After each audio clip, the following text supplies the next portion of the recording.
हथियारों को लेकर उत्तर कोरिया के सन की तानाशाह। किम जोंग की भूख बढ़ती ही जा रही है। एक के बाद एक वो लगातार घातक मिसाइलों का परीक्षण कर रहा है।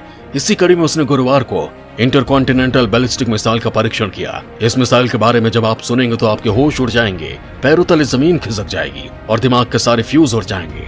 आखिर ऐसा क्या है इस मिसाइल में जिसने दुनिया को सख्ते में डाल दिया है?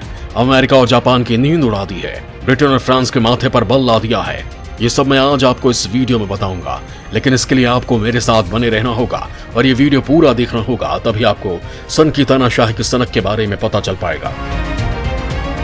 दोस्तों, अपनी मिसाइल क्षमताओं को विस्तार देने की उत्तर कोरिया की हसरत किसी से छिपी नहीं है। 2021 की शुरुआत में किम जोंग उन ने नॉर्थ कोरियन वर्कर्स पार्टी के 8वें पार्टी कांग्रेस में आधुनिकीकरण कार्यक्रम का एक खाका पेश किया था। पिछले कुछ सालों में हाइड्रोजन बम बनाने और लंबी दूरी की इंटरकॉन्टिनेंटल बैलिस्टिक मिसाइलों का परीक्षण करने के बाद किम ने सामरिक परमाणु हथियारों, परमाणु पनडुब्बियों, मानव रहित हवाई प्रणालियों और नई नई मिसाइलों का जुगाड़ करने की अपनी योजना इजहार किया था।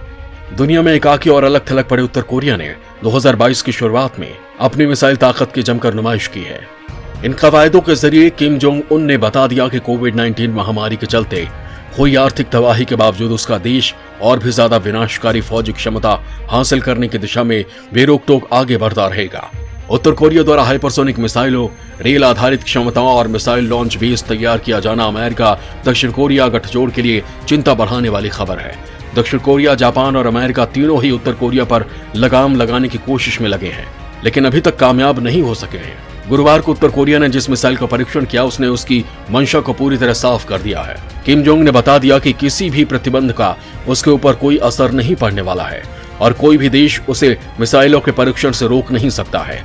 यही नहीं, उत्तर कोरिया के नेता किम जोंग ने हाल ही में देश के परमाणु हथियार कार्यक्रम के विस्तार का आह्वान किया था। सत्ता में आने के बाद किम जोंग लगातार अपने परमाणु कार्यक्रम को आगे बढ़ाने में लगा हुआ है। फरवरी 2013 में उसने न्यूक्लियर बम का भी टेस्ट किया था। साल 2016 में जनवरी से लेकर 2018 की शुरुआत तक उत्तर कोरिया ने करीब 90 मिसाइल परीक्षण किए थे। किम का साफ कहना है कि अमेरिका उनके देश को परमाणु हथियार की ताकत पर ब्लैकमेल नहीं कर सकता है। दोस्तों, उत्तर कोरिया का यह आलम तब है जब उसके पास खाने को दाना नहीं है। कुछ महीने पहले ही चीन और रूस ने यूनाइटेड नेशन सिक्योरिटी काउंसिल से अपील की थी कि उत्तर कोरिया भुखमरी के विकराल दलदल में फंस चुका है और देश की हालत काफी ज्यादा खराब हो चुकी है। लोगों की नौकरियां चली गई हैं, व्यापार ठप हो गए हैं और उद्योग बंद हो रहे हैं। लिहाजा यूनाइटेड नेशंस उत्तर कोरिया के ऊपर लगाए गए कई प्रतिबंधों को हटा ले, लेकिन इन सब के बावजूद उत्तर कोरिया ने अपने मिसाइल परीक्षण कार्यक्रम पर किसी तरह का ब्रेक नहीं लगाया। गुरुवार को किया गया इंटरकॉन्टिनेंटल बैलिस्टिक मिसाइल परीक्षण इसी का उदाहरण है।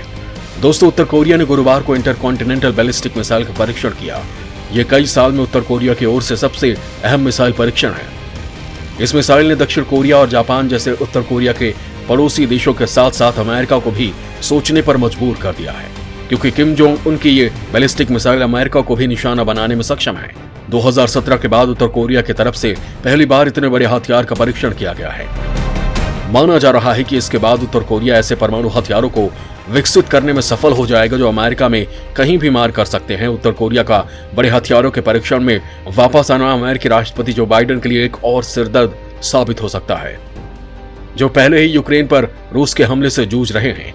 इसके साथ ही दक्षिण कोरिया की नई रूढ़िवादी सरकार के लिए भी एक चुनौती होगी। व्हाइट हाउस के प्रवक्ता जेन साकी ने बयान जारी कर कहा कि यह लॉन्च संयुक्त राष्ट्र सुरक्षा परिषद के कई प्रस्तावों का खुला उल्लंघन है और इसने अनावश्यक रूप से इलाके की सुरक्षा स्थिति में अस्थिरता का खतरा और तनाव पैदा कर दिया है।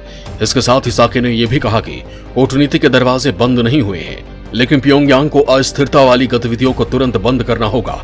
इधर उत्तर कोरिया ने अपने बचाव में कहा कि हथियार उसकी आत्मरक्षा के लिए जरूरी है और अमेरिका के कूटनीतिक प्रस्ताव तब तक पाखंड हैं जब तक कि उसके सहयोगी प्रतिबंधों और सैन्य अभ्यासों की वैरी नीति जारी रखेंगे। दक्षिण कोरिया ने भी साउथ कोरिया के ताजा परीक्षणों की निंदा की है और आईसीबीएम के लॉन्च पर लगी रोक का उल्लंघन बताया है, जिसका किम जोंग उन ने खुद अंतर्राष्ट्रीय समुदाय से वादा किया था। दक्षिण कोरिया ने यह भी कहा है कि ये कोरियाई प्रायद्वीप इलाके और अंतर्राष्ट्रीय समुदाय के लिए एक बड़ा खतरा है और संयुक्त राष्ट्र सुरक्षा परिषद के प्रस्तावों का खुले तौर पर उल्लंघन है। वहीं जापान के प्रधानमंत्री फूमियो किशिदा का कहना है कि मिसाइल का ताजा परीक्षण हिंसा की अस्वीकार कार्रवाई है। जापानी अधिकारियों का कहना है कि इस बार का लॉन्च एक नए तरह का आईसीबीएम लग रहा है। ये करीब 71 मिनट तक उड़ा और 6000 किलोमीटर की ऊंचाई तक जाने के बाद लॉन्च साइट से 1100 किलोमीटर दूर जाकर गिरा।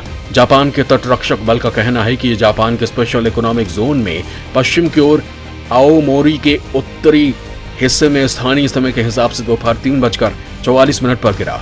दक्षिण कोरिया के संयुक्त सेना प्रमुख ने मिसाइल की अधिकतम ऊंचाई 6200 किलोमीटर और रेंज 1080 किलोमीटर बताई है। दक्षिण कोरिया के संयुक्त सेना प्रमुख का कहना है कि नया मिसाइल सुनान से दागा गया है, जो प्योंगयांग के अंतर्राष्ट्रीय एयरपोर्ट के नजदीक है। 16 मार्च को भी उत्तर कोरिया ने इस एयरपोर्ट से एक संदिग्ध मिसाइल दागी थी, जो हवा में उठने के कुछ ही देर बाद एक धमाके के साथ फट गया। अमेरिका और दक्षिण कोरिया ने चेतावनी दी थी कि उत्तर कोरिया अपने सबसे बड़े ICBM हवासोंग 17 का परीक्षण करने की तैयारी में है। 2017 में उत्तर कोरिया ने आखिरी बार जिस ICBM का परीक्षण किया था, ये उससे ज्यादा बड़ा है। तब हवासोंग 15 मिसाइल का परीक्षण हुआ था, जिसने 53 मिनट की उड़ान में 4475 किलोमीटर की ऊंचाई और 950 किलोमीटर की दूरी तय की थी। 2018 में कूटनीतिक प्रयासों के तेज होने के बाद किम जोंग उन ने घोषणा की थी कि वो ICBM और परमाणु हथियारों के परीक्षण पर रोक लगा रहा है। हालांकि इसके साथ ही ये भी कहा था कि उत्तर कोरिया बातचीत रुकने की स्थिति में इन्हें फिर से शुरू कर देगा।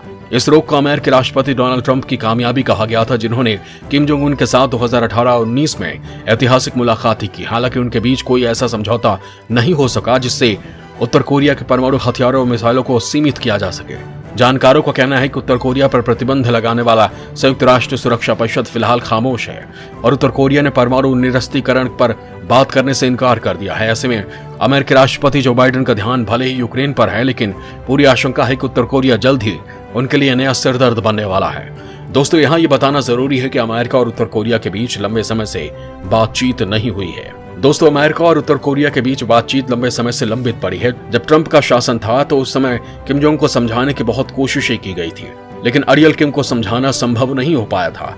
वहीं जब बाइडेन ने सत्ता संभाली तो लगा कि कोई बात बन जाएगी, लेकिन बाइडेन ने इस दिशा में पहल करना भी जरूरी नहीं समझा, लिहाजा इस दिशा में अभी तक कोई कदम ही नहीं बढ़ाया गया है।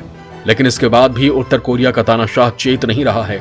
उल्टे अपने मिसाइल परीक्षण को जायज ठहराते हुए दूसरे देशों पर उसे परेशान करने का आरोप लगा रहा है। दोस्तों, कुछ विशेषज्ञों का कहना है कि उत्तर कोरिया चाहता है कि उसके विरोधी उसे परमाणु शक्ति संपन्न देश के रूप में स्वीकार करे और देश पर अंतर्राष्ट्रीय प्रतिबंधों को कम करने के लिए काम करे, लेकिन फिलहाल ऐसा होता दिख नहीं रहा है। और मेरा मानना है कि ऐसा होना भी नहीं चाहिए, क्योंकि हथियारों को लेकर किम जोंग की सनक किसी से छिपी नहीं है।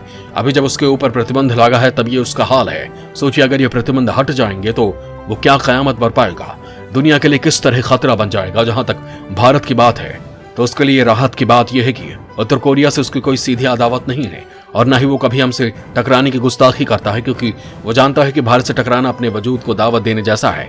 खासकर पीएम मोदी के शासनकाल में तो भारत की तरफ आंख उठाकर देखना भी गुनाह है, क्योंकि पीएम मोदी ऐसे लोगों की आंखें निकाल लेते हैं जो मां भारती को बुरी नजरों से देखते हैं। तो समझे किम जोंग, अगर अपनी खैर चाहते हो तो कभी भी हिंदुस्तान के खिलाफ बोलने या उसकी तरफ देखने की जरूरत मत करना। जय हिंद, जय भारत।